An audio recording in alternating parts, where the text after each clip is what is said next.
আসসালামু আলাইকুম রহমতুল্লাহ বারাকাতু। সম্মানিত দর্শক মন্ডলী, আজকে আমরা আপনাদের সামনে বর্তমান বিশ্বে যে ভয়ানক যুদ্ধ সংগঠিত হচ্ছে আমেরিকা, ইসরায়েল ও ইরানের মধ্যে, সেই বিষয়টি আপনাদের সামনে তুলে ধরার চেষ্টা করব। আপনারা সবাই জানেন, গত 28শে ফেব্রুয়ারি এক অমানবিক এবং নারকীয় আক্রমণের মাধ্যমে, যে আক্রমণের সূচনা পরাশক্তি আমেরিকা ও তাদের দূষর ইসরায়েলের মাধ্যমে হয়েছিল ইরানের মাটিতে।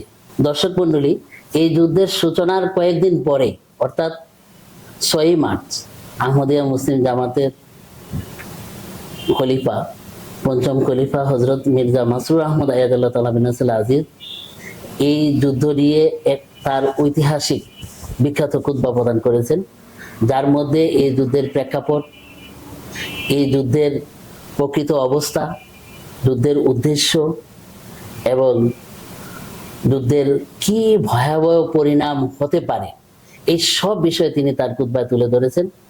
তো এই পুরো বিষয়টা মূল্যায়নের জন্য বা হুজুরের খুতবা যেসব বিষয় তুলে ধরেছেন সেসব বিষয় উপস্থাপনের জন্য আমরা আজকে আমাদের স্টুডিওতে আমন্ত্রণ জানিয়েছি আহমদিয়া মুসলিম জামাত বাংলাদেশের মোহতারাম ন্যাশনাল আমির মাওলানা আব্দুল আওয়াল খান চৌধুরী সাহেবকে ধন্যবাদ এবং আসসালামু আলাইকুম ওয়া রাহমাতুল্লাহ। আমি প্রথমেই মাওলানা সাহেব আপনার কাছে জানতে চাই, ঠিক এই মুহূর্তে মধ্যপ্রাচ্যে ইরানের উপর যে আক্রমণ হয়েছে আর এটাকে কেন্দ্র করে যে নারকীয় অবস্থা চলছে, বিশেষ করে ইরান, ইসরায়েল এবং মধ্যপ্রাচ্যের অন্যান্য দেশগুলোতে, এই বিষয়ে হুজুর যে বক্তব্য রেখেছিলেন তার 6ই মার্চের খুতবায়, সেটা যদি আপনি আমাদের দর্শকদের উদ্দেশ্যে তুলে ধরেন। হযরত খলিফাতুল মসিহ আল খামেস আইয়াদাহুল্লাহ তাআলা বিনসরিল আজিজ গত 6ই মার্চ 2026-এ যে খুতবা প্রদান করেছেন সেটা ঐতিহাসিক, এই বিষয়ে কোনো সন্দেহ নাই। কিন্তু এটার প্রথমে তিনি আক্ষেপ প্রকাশ করে তার খুতবা আরম্ভ করেন। অর্থাৎ হযরত খলিফাতুল মসিহ আল খামেস বলছেন, আমরা লা ইলাহা ইল্লাল্লাহ মুহাম্মাদুর রাসূলুল্লাহর অনুসারী, কলেমার অনুসারী মুসলমান। বৃহৎ জগৎ আমাদের, কত ডজন ডজন দেশ আছে মুসলিম অধ্যুষিত, কিন্তু কোথায় আমাদের ঐক্য? আমরা ঘোষণা দিচ্ছি আল্লাহ এক এবং আমরা তার বান্দা, আমরা ঘোষণা দিচ্ছি হযরত মুহাম্মদ মুস্তাফা সাল্লাল্লাহু আলাইহি ওয়াসাল্লাম আমাদের নবী এবং রাসূল, সব কথাতে আমরা এক, মৌলিক বিষয় আমরা এক, কিন্তু আমাদের মধ্যে ঐক্য নাই। অথচ কালেমার মাধ্যমে আমাদেরকে আল্লাহ তাআলা ঐক্যবদ্ধ করেছেন, আল্লাহর একত্ববাদ শিখিয়েছেন এবং একত্ববাদ প্রচার এবং প্রসারের দায়িত্ব দিয়েছেন। আমরা নিজেরা একত্ববাদের অনুসারী হব এবং মানুষকে ঐক্যবদ্ধ করব, কমপক্ষে মুসলমানরা ঐক্যবদ্ধ থাকবে, এটা হচ্ছে চাহিদা। কিন্তু আক্ষেপ যে মুখে আমরা কলেমা পাঠ করি, ঐক্যের দাবি করি, কিন্তু কার্যত সেটা সাব্যস্ত করি না। এবং বর্তমান বিশ্বের যে বিরাট হাহাকার এবং দুরবস্থা, এটার পেছনে পশ্চিমা পরাশক্তিরা যেরকম দায়ী এবং মুসলমানরাও সেক্ষেত্রে নিজেদের দায় এড়াতে পারে না, যেখানে তারা নিজেদের বিভক্তি স্বীকার করে তাদের হাতের খেলনা এবং পুতুলে পরিণত হয়েছে। তো প্রথম অংশে হুজুর এই জিনিসটা উপস্থাপন করেছেন যে মুসলমানদেরকে ঐক্যবদ্ধ হতে হবে, খোদার দিকে নত হতে হবে, দোয়া করতে হবে এবং নিজেদের দায় দায়িত্ব পালন করতে হবে, যেটা তারা করছে না। তো আমি সাহেব, হুজুর এই যে বিশ্বযুদ্ধ হতে পারে বা এটা বিশ্বযুদ্ধের একটা অশনির সংকেত, এই প্রসঙ্গে হুজুর এই খুতবায় যে বিষয়টা বলেছেন সেটা আমরা শুনতে চাই। আপনি যে প্রশ্ন করেছেন এটার উত্তর দেওয়াটা অত্যন্ত প্রয়োজন। হযরত খলিফাতুল মসিহ আল খামেস এই 6ই মার্চ 2026 তারিখে তো প্রথমবার এই কথা অবতারণা করেননি, তিনি প্রায় 2 দশক ধরে একাধারে জগৎবাসীকে এবং বিশ্ব নেতৃত্বকে সাবধান করে আসছেন যে যেদিকে জগৎ এগোচ্ছে খুব দ্রুত ব্লক তৈরি হচ্ছে এবং এই শনির সংকেত আমরা লাভ করছি বিশ্বযুদ্ধের।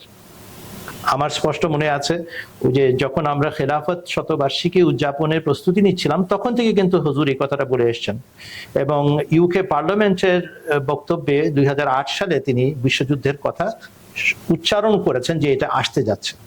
তখন কিন্তু লোকেরা কথাটা কানে তুলেনি, কিন্তু এখন তারাই কিন্তু বলা আরম্ভ করেছে, হ্যাঁ হ্যাঁ, জগৎ দ্রুত গতিতে সেদিকেই ধাবিত হচ্ছে। হুজুর এই কথারও উল্লেখ করেছেন।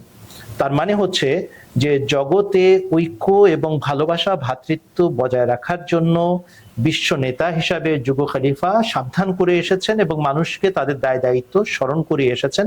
এ কথাও হুজুর আবার পুনর্ব্যক্ত করেন এবং উল্লেখ করে বলেন যে যে কথা তখন বিশ্বাসযোগ্য হয়নি লোকের কাছে, এখন কিন্তু তারাই বলা আরম্ভ করেছে যে এই ঘটনা ঘটতে যাচ্ছে, যদিও আমরা চিন্তাও করতে পারতাম না এর আগে এই ঘটনা ঘটবে বলে। আমির সাহেব ধন্যবাদ। দর্শক মন্ডলী, এতক্ষণ আমরা আমির সাহেবের কাছ থেকে খুতবার একটা অংশ শুনলাম। এখন খুতবার পরের অংশে আমরা যাচ্ছি আমির সাহেবের কাছে। এই যে মধ্যপ্রাচ্যে একটা বিরাট ধ্বংসযজ্ঞ সংগঠিত হয়ে যাচ্ছে, যেটা হুজুর এর সূচনাতেই হুজুর খুব আক্ষেপ করে এবং দুঃখ নিয়ে ওই খুতবাতে উল্লেখ করেছেন যে এটা হতে যাচ্ছে। আর এখন 1 মাস অতিবাহিত হয়েছে, আমরা দেখছি যে হুজুরের ওই আক্ষেপটা কিভাবে বাস্তবায়ন হয়েছে। তো আপনার কাছে আমরা জানতে চাই, হুজুর ওই খুতবাতে ওই তখনই মার্কিন ঘাঁটি সম্পর্কে, মধ্যপ্রাচ্যের ঘাঁটিগুলো সম্পর্কেও অনেক কথা বলেছেন। তো এই বিষয়গুলো যদি আপনি একটু তুলে ধরেন। ধন্যবাদ। এই যে সূক্ষ্ম একটা বিষয়ে হুজুর আলোকপাত করেছেন, এটা বিশেষভাবে প্রণিধানযোগ্য। দুটো কথা বলেছেন। নম্বর 1, এর 8 মাস আগেই যখন 12 দিনের যুদ্ধ হয়েছিল এবং ইরান আক্রান্ত হয়েছিল, তারা সাবধান করেছিল যে যদি আমাদের সার্বভৌমত্বে হাত দেওয়া হয় তাহলে যতগুলো সামরিক ঘাঁটি মার্কিন যুক্তরাষ্ট্র মধ্যপ্রাচ্যে প্রতিষ্ঠা করেছে আমরা সেগুলোকে অবশ্যই ধ্বংস করব। কেন? আমার সার্বভৌমত্ব ধ্বংস করার জন্য এই ঘাঁটিগুলোকে প্রতিষ্ঠা করা হয়েছে। এবারকার প্রতিক্রিয়াতে ইরান ক্ষতিগ্রস্ত হয়েছে চরমভাবে, কিন্তু ওই যে পূর্বে যে কথাটা সে ঘোষণা দিয়েছিল সেই কথাটা সে বাস্তবায়ন করছে। অর্থাৎ বিভিন্ন মুসলিম অধ্যুষিত দেশে মার্কিন যুক্তরাষ্ট্রের যে সামরিক ঘাঁটিগুলো আছে সেগুলোকে সে টার্গেট করছে, কেননা এই বিদেশি অপশক্তি ইরানের সার্বভৌমত্বকে ধ্বংস করার জন্য এই ঘাঁটিগুলো বসিয়েছে। এরই দ্বিতীয় অংশ হিসেবে হুজুর একটা অদ্ভুত বিষয়ের অবতারণা করেন এবং বলেন যে মধ্যপ্রাচ্যের বিভিন্ন মুসলিম অধ্যুষিত দেশে জুজুবুরির ভয় দেখিয়ে মার্কিন যুক্তরাষ্ট্র নিজেদের সামরিক ঘাঁটি স্থাপন করায় এবং বলে যে তোমাদের দেশ বিপদে আক্রান্ত, বিপদ আসন্ন, বিপদাপন্ন, অতএব আমরা তোমাদেরকে রক্ষা করব কিংবা তোমাদেরকে বাণিজ্যিক সুযোগ সুবিধা দিব, আমাদেরকে সুযোগ করে দাও, তোমাদের বাড়িতে এসে আমরা উঠি, অর্থাৎ সামরিক ঘাঁটি বানাই। হুজুর প্রশ্ন তুলেন, এই সামরিক ঘাঁটি কাকে রক্ষা করার জন্য, কার বিরুদ্ধে, কাকে রক্ষা করার জন্য? মধ্যপ্রাচ্যে একটি দেশের মুখে সবাই বিপদের সম্মুখীন, তার বিরুদ্ধে টু শব্দ করে না এই পশ্চিমা শক্তি। তাদের বিরুদ্ধে কোনো রকমের পদক্ষেপ গ্রহণ করার ক্ষমতাও নাই, বাস্তবে গ্রহণ করেও না। কিন্তু তারা জুজুবুরির ভয় দেখায় যে ইরানের পক্ষ থেকে তোমাদের সাংঘাতিক বিপদ হতে পারে, আমাদেরকে আসতে দাও, আমাদেরকে বসতে দাও এবং তোমাদেরকে রক্ষা করার ব্যবস্থা করে দিব। হুজুর এটা বলেন যে এই সামরিক ঘাঁটিগুলো মার্কিন যুক্তরাষ্ট্রের প্রভাব বলয় বিস্তার করার একটা মক্ষম মাধ্যম। এটাকে টার্গেট করছে ইরান এবং এই কারণেই সে আগে বলে দিয়েছিল যে যদি আমার উপর আক্রমণ হয় তাহলে আমি আমার শত্রুপক্ষের এই ঘাঁটিগুলোকে অবশ্যই টার্গেট বানাবো, এবং সেটারই বাস্তবায়ন করছে। এখন দেখেন, মুসলমানদেরকে চিন্তা করা উচিত যে তাই তো মুসলিম অধ্যুষিত দেশগুলোতে বিপদ কার পক্ষ থেকে আসবে? মুসলমান দেশকে আক্রমণ করবে এমন কোনো পরিস্থিতি ছিল না। তাহলে কি করা হচ্ছে? কৃত্রিম সংকট সৃষ্টি করা হচ্ছে, কৃত্রিম ভয় সৃষ্টি করা হচ্ছে এবং তারপরে নিজেদের স্বার্থ সিদ্ধির জন্য সেখানে সামরিক ঘাঁটি স্থাপন করা হচ্ছে। এই কথাটাই হুজুর এই খুতবার ভিতরে স্পষ্ট করেছেন। যদি কেউ মনোযোগ দিয়ে হুজুরের খুতবাটা পড়ে তার কাছে এটা প্রতিভাত হবে। আমির সাহেব ধন্যবাদ। দর্শক মন্ডলী, এতক্ষণ আমরা আমির সাহেবের কাছ থেকে খুতবার একটা অংশ শুনলাম। মিডল ইস্টের মার্কিন ঘাঁটিগুলো কখনো মুসলমানদের স্বার্থ রক্ষার জন্য প্রতিষ্ঠিত হয় নাই, বরং তারা নিজেদের স্বার্থ চরিতার্থ করার জন্যই একটা বিশেষ মিশন এবং উদ্দেশ্য নিয়ে প্রতিষ্ঠা করেছে। এই বিষয়টা হুজুর একজন আরব সাংবাদিকের উদ্ধৃতি দিয়েও আরো স্পষ্ট করেছেন। এই বিষয়টা যদি আপনি একটু স্পষ্ট করে দেন। ধন্যবাদ। এখানে একটা স্পর্শকাতর বিষয়ের অবতারণা করেছেন হুজুর, আর বলেছেন যে দাজ্জালি শক্তিগুলো মুসলমানদের সাথে মুসলমানদের যুদ্ধ বাঁধানোর পায়তারা করছে। তার একটি পথ হিসাবে তারা এমনও করতে পারে যে স্পর্শকাতর কোনো স্থানে তারা নিজেরাই কোনো আক্রমণ রচনা করবে এবং ব্লেম করবে, দোষ চাপিয়ে দিবে ইরানের উপর। তখন মুসলিম অধ্যুষিত দেশগুলো মুসলমানদের বিরুদ্ধে অস্ত্র ধারণ করবে বা আক্রমণ রচনা করবে এবং এনারা সটকে পড়বেন। ওই যে বাংলাতে বলে না যে টিকটিকি গুড় লাগিয়ে দাও এক জায়গায়, আসবে টিকটিকি, তার টিকটিকি ধরার জন্য আসবে বিড়াল, বিড়ালকে ধরার জন্য আসবে কুকুর, কুকুরের মালিক আসবে তার পিছনে ধেয়ে, এক তুমুল যুদ্ধের সূচনা হয়ে যাবে। কিন্তু সূচনা হয়েছিল মাত্র একটা গুড় লাগানোর মাধ্যমে। এই ধরনেরই একটা আশঙ্কার কথা আরব এক সাংবাদিক উল্লেখ করেছেন। হুজুর তার খুতবা, তার বরাতের কিছু কথা বলেছেন যে হয়তো তারা নিজেরাই কোনো স্পর্শকাতর স্থানে বা সামরিক ঘাঁটিতে বা এমন কোন তেলের ক্ষেত্রে আগুন ধরিয়ে দিবে, যার বিষয়ে পরে পশ্চিমারা বা মুসলমান বিদ্বেষীরা ঘোষণা দিবে যেটা ইরান করেছে, সুতরাং হে মুসলমানরা তোমরা ইরানের বিরুদ্ধে পদক্ষেপ নাও। অথচ তারা নিজেরাই এই ঘটনার জন্য দায়ী থাকবে। অতএব মুসলমানদেরকে সাবধান থাকতে হবে, এমন ঘটনা যেন না ঘটানো হয়। জি আমির সাহেব, এই বিষয়টা দেখেন কত আশ্চর্যজনক ভাবে হুজুর আগেই বলেছিলেন, 6 তারিখের খুতবায় বলেছেন। আর এটা কিন্তু বাস্তবে আমরা 1 মাস পরে জানি একবার না অনেকবার হয়েছে। ঠিক। মুসলমানরা ওই ভূমিকাটা এখন পর্যন্ত পুরোপুরি পালন করতে পারে না, কিন্তু ইউরোপের একটা দেশ কিন্তু অত্যন্ত সাহসিকতা দেখিয়েছে। তো ওই বিষয়ে হুজুর উল্লেখ করেছে, এটা যদি একটু বলেন। হুজুর স্পেনের প্রধানমন্ত্রীর প্রশংসা করেছেন আর বলেছেন যে তিনি সাহসিকতার সাথে মার্কিন যুক্তরাষ্ট্রের এই অন্যায় অভিপ্রায় তার বিরোধিতা করেছে এবং বলেছে যে আমরা এটা সমর্থন করি না এবং আমাদের মাটিতে আমরা কোনো রকমের মার্কিন ঘাঁটি বা বিমান চলাচল বা এই উদ্দেশ্যে কোনো রকমের সামরিক মহড়া সমর্থন করব না। একই সাথে সেই দেশের পার্লামেন্টে নারীবাদীরা এবং নারীবাদীদের প্রতিনিধি যে বক্তব্য রেখেছেন সেটা উল্লেখ করেছেন যে এই তথাকথিত সভ্য দেশগুলো নারী অধিকার সংরক্ষণ এবং নারীদের স্বাধীনতা প্রতিষ্ঠার নাম করে বিভিন্ন মুসলিম অধ্যুষিত দেশে তথাকথিত পিছিয়ে পড়া সভ্যতাকে বা অসভ্যতাকে আধুনিক করবে এরকম দাবি করে আক্রমণ রচনা করে। সেখানে একজন নারী প্রতিনিধি রাজনীতিবিদ স্পষ্ট ভাষায় বলেছেন আজ পর্যন্ত মার্কিন যুক্তরাষ্ট্রের কোনো অভিযান বা যুদ্ধ নারী অধিকার প্রতিষ্ঠা করেনি, করতে পারেনি, করতে ব্যর্থ হয়েছে। এই কথাটা একজন নারীবাদী রাজনীতিবিদের, হুজুর এটা উল্লেখ করেছেন।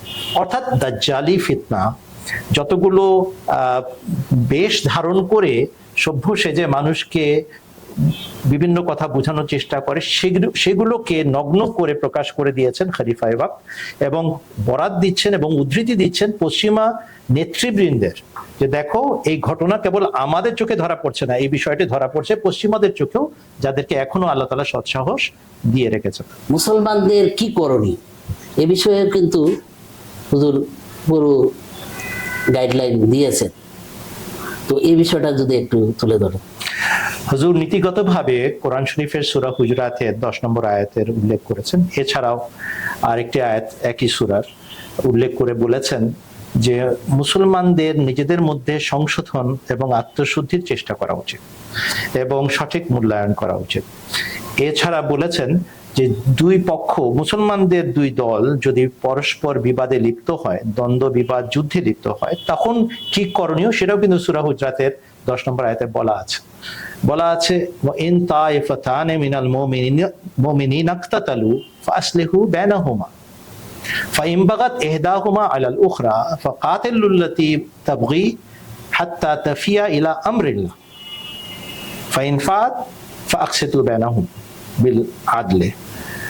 এই যে সূরা হুজরাতের যে আয়াত সেটাকে উনি উল্লেখ করে মুসলমানদেরকে স্মরণ করাচ্ছেন যে পশ্চিমা কোনো দেশ বা অমুসলমান কোনো দেশ বা রাষ্ট্র এখানে মাতব্বরি করবে না যদি ইরানের সাথে কারো কোনো রকমের বিবাদ থেকে থাকে বা অভিযোগ অনুযোগ থেকে থাকে। মুসলমানরা নিজেদের মধ্যে বসবে এবং এইটার ব্যাপারে মীমাংসা করবে এবং ন্যায়ের সাথে বিচার করবে, ন্যায় বিচার প্রতিষ্ঠা করবে, ন্যায় নিশ্চিত করবে এবং পূর্ণ ন্যায় প্রতিষ্ঠা করার গ্যারান্টি দিবে। এরপরেও যদি কোনো দেশ মাথা চাড়া দেয়, সম্মিলিত শক্তি প্রয়োগ করে তাকে প্রতিরোধ করবে এবং থামাবে। আর এরপরে যখনই আল্লাহ তাআলা সুযোগ দিবেন তোমরা ন্যায় বিচার করবে এবং ইনসাফ প্রতিষ্ঠা করে শান্তি প্রতিষ্ঠা করে দিবে। এই যে স্বর্ণ শিক্ষা ইসলামের, এটা কিন্তু হুজুর সংক্ষেপে নীতিগতভাবে উল্লেখ করেছেন। আর এই কারণেই এটা দিক নির্দেশনামূলক খুতবা, যে একদিকে পশ্চিমা পরাশক্তির উদ্ভব এবং তাদের নারকীয় যুদ্ধ এবং অত্যাচার অনাচার, অপরদিকে মুসলমানদের মধ্যে যেন বিভেদ সৃষ্টি না হয় এবং যদি কোথাও কোনো অন্যায় আচরণ হয়ে থাকে সেটার ব্যাপারে বাইরের লোক হস্তক্ষেপ না করে কেবল মুসলমানদেরকে নিজেদের মধ্যে এটার ব্যাপারে ন্যায় বিচার প্রতিষ্ঠা করার দিকে ইঙ্গিত করেছে। আর হুজুরের এই নির্দেশনাটা হুজুর উল্লেখ করেছেন যে খলিফাতুল মসিহ রাবে রাহিমাহুল্লাহ তাআলা গালফ ওয়ার 1991 যখন হয়েছিল একাধারে অনেকগুলো খুতবা প্রদান করেছেন, আর সেখানে দিক নির্দেশনাও দিয়েছিলেন এবং সাবধান বাণী উচ্চারণ করেছিলেন। আজকে আমরা সেটা অক্ষরে অক্ষরে পূর্ণ হতে দেখছি, মুসলমানরা সেটা মান্য করে নাই বিধায় সেটারও উল্লেখ করেছেন। খলিফাতুল মসিহ রাবেও এই আয়াতের বরাতেই মুসলমানদেরকে নিজেদের মধ্যে ন্যায় বিচার প্রতিষ্ঠার এবং বাইরের পরাশক্তিকে হস্তক্ষেপ করতে না দেওয়ার আহ্বান জানিয়েছিলেন, যার পুনরাবৃত্তি আমরা দেখতে পাচ্ছি খলিফাতুল মসিহ আল খামেস আইয়াদাহুল্লাহ তাআলা বিনাসরিল আজিজ করেছেন। এটা খুব বড় একটা বিষয় যে মুসলমানরা যদি ঐক্যবদ্ধ হয়ে যায় তাহলে কিন্তু আর বাইরের লোক সুযোগ নিতে পারে না, কিন্তু ওই যে ঐক্য নাই সেই ছুতো ধরে বাইরের শক্তি হস্তক্ষেপ করে এবং মুসলমানদের মাঝে যুদ্ধ বাঁধিয়ে রাখে। আমি সাহেব, আরেকটা বিষয় বর্তমানে আমরা বিভিন্ন মিডিয়াতে দেখছি যে ক্ষতিগ্রস্ত হচ্ছে ইরান, ক্ষতিগ্রস্ত হচ্ছে মুসলমান প্রত্যেকটা দেশ। আবার অপরদিকে আমেরিকার প্রেসিডেন্ট ডোনাল্ড ট্রাম্প বলছেন এখন যদি যুদ্ধ চালিয়ে নিতে হয় মুসলমান দেশগুলোকে $5 ট্রিলিয়ন টাকা দিতে হবে। আবার যদি যুদ্ধ বন্ধ করা হয় তাহলেও তাদেরকে $2.5 ট্রিলিয়ন দিতে হবে। কি অদ্ভুত তাদের এই আবদার! তো এই বিষয়টাও হুজুর আগে তার খুতবাতে সতর্ক করেছিলেন, এই বিষয়টা যদি আপনি একটু উল্লেখ করেন। যুগ খলিফা আল্লাহর সমর্থন পুষ্ট হয়ে কথা বলেন, তার দূরদৃষ্টির তুলনা হয় না। সেই জন্য সেই গভীরতা নিয়েই তিনি 6 মার্চ 2026 সালের এই খুতবা প্রদান করেছিলেন। যদি জগৎবাসী একটু মনোযোগ দিয়ে এই খুতবাটা শুনে এবং পড়ে তাহলে কিন্তু দিক নির্দেশনা পেয়ে যাবে। আমাদের কাজ হচ্ছে আমরা যেন এটাকে ছড়াই। হুজুর বলেছিলেন যে দেখো, একদিকে বলা হচ্ছে $50,000 এক একটা ড্রোন ছুটছে ইরান, কিন্তু তাকে দমন করার জন্য যে ইন্টারসেপ্টর পাঠানো হচ্ছে সেটার দাম $4 মিলিয়ন। পরবর্তী জানা যাচ্ছে যে ইরান যেটা পাঠাচ্ছে ওটা $38,000 দিয়েও তৈরি করা হয়। তাহলে কত গুণ বেশি দামের ইন্টারসেপ্টর যেটা কার্যকর কোনো ভূমিকা রাখতে পারছে না, কিন্তু বিল দিতে হবে মুসলিম অধ্যুষিত দেশগুলোকে। তাহলে হুজুর এটা বলে দিয়েছেন যে বাহ্যিকভাবে রিপোর্টাররা এবং সংবাদ মাধ্যমগুলো এটা প্রচার করছে যে আমেরিকার মার্কিন যুক্তরাষ্ট্র ভীষণভাবে ক্ষতিগ্রস্ত হচ্ছে, কেননা ইন্টারসেপ্টর অনেক বেশি মূল্য রাখে আর এনাদের ছোড়া মিসাইলগুলো এবং এনাদের ছোড়া ড্রোনগুলো অনেক কম টাকাতে সাশ্রয়ী মূল্যে এরা প্রস্তুত করে আক্রমণ রচনা করতে সক্ষম হচ্ছে। হুজুর বলেন না, এই জাতি হিসাব কষেই নামে। আমি বিশ্বাস করি যে তারা নিজেদের ক্ষতি করার জন্য এখানে নামে নাই, লাভবান হওয়ার জন্য নামিয়েছে এবং মুসলিম অধ্যুষিত দেশগুলোর কাছ থেকে টাকা উসুল করবে। এই যে ইন্টারসেপ্টর গুলো তারা পাঠিয়েছে তাদেরকে রক্ষা করার নামে, সেগুলো কাজ করুক বা না করুক, $4 মিলিয়ন বিল পার ইন্টারসেপ্টর তারা বিল করছে। এবং ইরান যতটুকু খরচ করে আক্রমণ রচনা করছে তার চেয়ে বেশি নিজের সরাসরি যুদ্ধে না নেমেও পয়সা বানিয়ে নিচ্ছেন মার্কিন যুক্তরাষ্ট্র। এই কথাটা তখন থেকেই হুজুর ইঙ্গিত করে দিয়েছেন। মুসলমানদের তেলের ব্যবসা নষ্ট হচ্ছে, মুসলমানদের এক্সপোর্ট বন্ধ হচ্ছে, মুসলমানদের ব্যবসা বাণিজ্য নষ্ট হচ্ছে, তেলের দাম বৃদ্ধি পাচ্ছে, অন্য দেশগুলো ক্ষতিগ্রস্ত হচ্ছে, আর একই সাথে ব্যবসা বন্ধ হওয়ার কারণে অর্থনীতির ধস নামছে। তারপরেও আবার এই ট্রিলিয়ন ডলার জরিমানা আদায় করতে হবে, কেননা মার্কিন যুক্তরাষ্ট্র তাদেরকে রক্ষা করার জন্য এই ব্যবস্থা বসিয়েছিলেন। কাজ করুক না করুক, ব্যবসা হোক না হোক, তেলের ব্যবসা থাকুক বা না থাকুক, পয়সা উসুল করে ছাড়বে এই পশ্চিমা পরাশক্তি। এই কথাটা সাবধান করে হুজুর সেই খুতবার ভিতরে বলেছিলেন। অতএব সব দিক থেকে ক্ষতিগ্রস্ত হচ্ছে মধ্যপ্রাচ্যের মুসলিম অধ্যুষিত দেশ। অতএব ফেরত আসুন মূল কথায়। আমাদের কলেমা এক, লা ইলাহা ইল্লাল্লাহ মুহাম্মাদুর রাসূলুল্লাহ। তাহলে আমরা কেন এক হতে পারছি না? আমরা আল্লাহর একত্ববাদ প্রচার করি, আমরা রাসূল আকরাম সাল্লাল্লাহু আলাইহি ওয়াসাল্লামের রিসালাতে বিশ্বাস করি, তার নবুয়তে বিশ্বাস করি, তাকে সবচেয়ে বড় নবী, শ্রেষ্ঠ নবী হিসেবে মান্য করি, তাহলে আমরা কেন এক হচ্ছি না? হুজুর এখানে বলেছেন, হ্যাঁ মতবাদের দিক থেকে কারোর সাথে কারো তারতম্য থাকতে পারে, কিন্তু এটা গৌণ বিষয়। মুখ্য বিষয় হচ্ছে ঐক্য, এবং আমাদের বৃহত্তর ঐক্য প্রতিষ্ঠা করতে হবে। দোয়ার মাধ্যমে আল্লাহর কাছ থেকে সাহায্য চাইতে হবে, আর মুসলমানদের বাইরের শক্তিকে হস্তক্ষেপ করার অনুমতি দেওয়া যাবে না। অতএব আমরা আমাদের দায় দায়িত্ব এবং দায় এড়াতে পারি না। অর্থাৎ আমাদের কাজ দোয়া করা, যেভাবে হুজুর বলেছেন, আর মুসলমানদেরকে এটা বুঝানো যে দেখো কোরআন শরীফ শেষ শরীয়ত, সম্পূর্ণ শরীয়ত, সেখানে দিক নির্দেশনা দেওয়া আছে, শুধু আমল করার প্রয়োজন। আমল করলে তোমরা ক্ষতি থেকে বেঁচে যেতে পারো। হুজুর এটাও বলেছেন, অভয় দিয়েছেন, এখনো সুযোগ আছে, সময় আছে, এখনো সবকিছু হাতছাড়া হয়নি। এখনো যদি মুসলমানরা সম্বিত ফিরে পায়, তাহলেও কিন্তু তারা মূল ধ্বংসের থেকে রক্ষা পেতে পারে। যে চক্রান্তে তারা মেতেছে, অর্থাৎ শত্রুপক্ষ মেতেছে, তার হাত থেকে রক্ষা পেতে পারে। ঘুরিয়ে ফিরে ওই কথার উপরে হুজুর জোর রেখেছেন যে মতবাদের দিক থেকে যদি ইরানের সাথে তোমাদের তারতম্য থেকেও থাকে, সেটাকে এখন গৌণ হিসাবে গণ্য করে বৃহত্তর ঐক্য প্রতিষ্ঠা করো এবং নিজেদের স্বার্থ রক্ষা করো। এটা ছিল হুজুরের মূল বাণী, যেটা হুজুর দিয়েছেন। আমি সব নিঃসন্দেহে এই খুতবাটা মুসলমানদের জন্য তো অবশ্যই, আর মানব জাতির জন্য আমরা মনে করি যে এটা বিশেষ একটা উপকারী জিনিস। কারণ এই যুদ্ধ বা এই বর্তমান যে অবস্থা, এটা শুধু মুসলমানদের সাথে সম্পৃক্ত না, এটা সারা পৃথিবীর সাথে সম্পৃক্ত। আমরা ইতিমধ্যে জানি যে পৃথিবীর সব মানুষই এর দ্বারা প্রভাবান্বিত হচ্ছে। তাই এই খুতবাটা ব্যাপকভাবে সবার কাছে ছড়ানো দরকার। এই ব্যাপারে জামাতে আহমদিয়া কি উদ্যোগ নিয়েছে? ধন্যবাদ আপনাকে প্রশ্নের জন্য। আহমদিয়া মুসলিম জামাত আন্তর্জাতিক পর্যায়ে বিশ্ব নেতৃত্বের কাছে এই দিক নির্দেশনামূলক কথাগুলো পৌঁছাচ্ছে। এখানে পক্ষপাতিত্ব করা হয়নি। মানব জাতির ভালোবাসায় আপ্লুত হয়ে যুগ খলিফা যে খুতবা দিয়েছেন, সবাই এটাতে উপকৃত হবে। যেমন স্পেনের কথা প্রশংসার ছলে হুজুর বর্ণনা করেছেন। এছাড়াও অনেক বুদ্ধিমান ব্যক্তি যারা মুসলমানদের স্বার্থ রক্ষার জন্য চেষ্টা করেছে, মানব জাতির স্বার্থ রক্ষার জন্য চেষ্টা করেছে, তাদের উল্লেখ করেছেন। ঠিক একইভাবে তার নিজস্ব দিক নির্দেশনাও মানব জাতির উন্নতি এবং রক্ষা কবচ হিসাবে কার্যকর। বাংলাদেশের আহমদিয়া জামাত হুজুরের এই খুতবার মূল অংশ, সংক্ষিপ্ত 42 মিনিটের যে অংশটি, প্রথম অংশ রয়েছে, সেটা পুস্তিকা আকারে ছাপিয়ে দিয়েছে।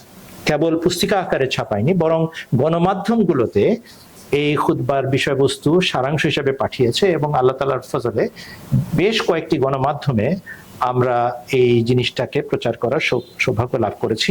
কিন্তু আমাদের কাজ শেষ হয়নি। আমরা এখনো চেষ্টা করছি যে আরো গুরুত্বপূর্ণ নেতৃত্ব যেখানে রয়েছে, সেখানে যেন আমরা এটা পৌঁছাতে পারি, এবং তারা যেন এইখান থেকে উপকৃত হয়ে বাকি পলিসি মেকিং এ বিশ্ব দরবারে বিষয়টাকে উপস্থাপন করতে পারেন। দোয়া করবেন যেন আল্লাহ তাআলা আমাদেরকে এটা করার সৌভাগ্য দান করেন। হুজুর তার 6 মার্চের খুতবাতে শেষের দিকে গিয়ে দোয়া করার জন্য বিশেষভাবে আহ্বান জানিয়েছিলেন। তো এই বিষয়গুলো যদি আপনি একটু তুলে ধরেন। ধন্যবাদ। সর্বশক্তিমান আল্লাহ, কোনো পরাশক্তি আল্লাহ নয়, এবং সমস্ত জালেম আল্লাহর অধীনে। অর্থাৎ চাইলে আল্লাহ তাআলা তাদেরকে রোধ করতে পারেন, ধ্বংস করতে পারেন। অতএব সর্বশক্তিমান আল্লাহর কাছে বিনত হওয়া ছাড়া মুসলমানদের কোনো গতি নাই।